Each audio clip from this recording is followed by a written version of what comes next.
गणेश चतुर्थी शुभेच्छा जानिए पाशापाशी আমরা যে যন্ত্রণা গত এক মাস ধরে বহন করছি, যে প্রতিবাদ আমরা পশ্চিমবঙ্গের মাটিতে সবাই মিলে আছড়ে ফেলেছি, সেই প্রতিবাদে আপনাদেরকে শামিল হতে বলছি। আপনারা নিজেদের কাজ করতে করতে শুধু আমাদের কথার সঙ্গে সহমর্মিতা প্রকাশ করবেন, আমাদের সাথে মনে মনে সাহস বিনিময় করবেন। আমরা চাই এ যেন শুধু মুষ্টিমেয় কিছু মানুষের প্রতিবাদ না হয়ে থাকে। আপনারা যারা শুনতে পাচ্ছেন কিন্তু দেখতে পাচ্ছেন না, তাদের জানাই যে অশোকনগরের, কল্যাণগড়ের অন্তত 25 জন ছাত্রছাত্রী আজ এই মুহূর্তে কচুয়া বাস স্ট্যান্ডে উপস্থিত হয়েছে তাদের প্রতিবাদের ডালি নিয়ে। এই ডালি শব্দটা হয়তো একটু কাব্যিক হয়ে গেল। আমরা জানি যাদের বিরুদ্ধে প্রতিবাদ, তারা কাব্য বোঝে না, তারা সুর বোঝে না, তারা শুধু বোঝে অর্থ আর ক্ষমতা। সেই ক্ষমতা কত দূর পর্যন্ত তাদের সাহস বাড়িয়ে দিতে পারে তা আমরা নানাভাবে নানা জায়গায় দেখছি। আজকে 15 বছরের, 16 বছরের, 18 বছরের, 21 বছরের অশোকনগরের কিছু ছাত্রছাত্রী তাদের কথা নিয়ে, তাদের গান নিয়ে আপনাদের কাছে তাদের প্রতিবাদ প্রকাশ করতে চায়।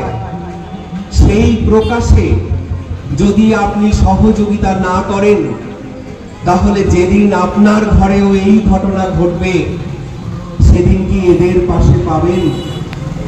সুতরাং অন্যের ঘরে যখন আগুন লাগে, তখন সেই অন্যের ঘরকেও নিজের ঘর মনে করতে হয়। যে মেয়েটি গত আগস্ট মাসে চলে গেলেন, তিনি আর কোনোদিন ফিরে আসবেন না, কিন্তু তিনি যেভাবে চলে গেলেন তা আমাদেরকে অনেক প্রশ্নের সামনে এনে দাঁড় করিয়েছে। আমরা আজকে এখানে জমায়েত হয়েছি, আমরা জানি আমাদের বিরুদ্ধে, আমাদের এই কণ্ঠস্বরকে আটকানোর জন্য অনেক অনেক ক্ষমতাবান মানুষ গোপনে ষড়যন্ত্র করছে। কিন্তু সেই ষড়যন্ত্রকে যদি আমরা ভয় পাই, তবে সেই ক্ষমতাবানদের ষড়যন্ত্রের ইচ্ছা আরো বহুগুণ বেড়ে যাবে। আজকে এখানে যে মেয়েটি সন্ধ্যাবেলায়, গণেশ চতুর্থীর সন্ধ্যাবেলায় স্বাধীনভাবে পথ হাঁটছে, সে তার সামগ্রী কিনতে এসেছে কোনো দোকানে, সে তার বাবা অথবা বাড়ির কারোর জন্য ওষুধ কিনতে এসেছে দোকানে, কেন সেই মেয়েটি রাত্রি 12টায় এই কচুয়া মোড়ে এসে তার প্রয়োজনীয় জিনিস কিনতে পারবে না? কেন একটা মেয়ে রাত্রি 12টায়, 1টায় হাবড়ায় যে ওষুধের দোকান খোলা থাকে, সেখানে সে তার সাইকেল অথবা স্কুটি নিয়ে তার বাবার জন্য প্রয়োজনীয় ওষুধটা কিনে আনতে পারবে না? কেন আমাদের মেয়েরা এইভাবে প্রত্যেকটা দিন ভয় পাবে? কেন আমরা আমাদের কন্যা সন্তানকে বলবো সন্ধ্যা হলেই তোমাকে বাড়ি ফিরে আসতে হবে? এই কথা তো আমাদের ছেলেদের বলি না, এই কথা তো আমরা আমাদের পুরুষদের বলি না। তাহলে বাড়ির গৃহবধূ যখন কোথাও যায়, আমরা একটা সময় পর চিন্তা শুরু করি তার কিছু হলো না তো? এই হয়ে যাওয়াটা কিন্তু কোনো অ্যাক্সিডেন্ট নয়।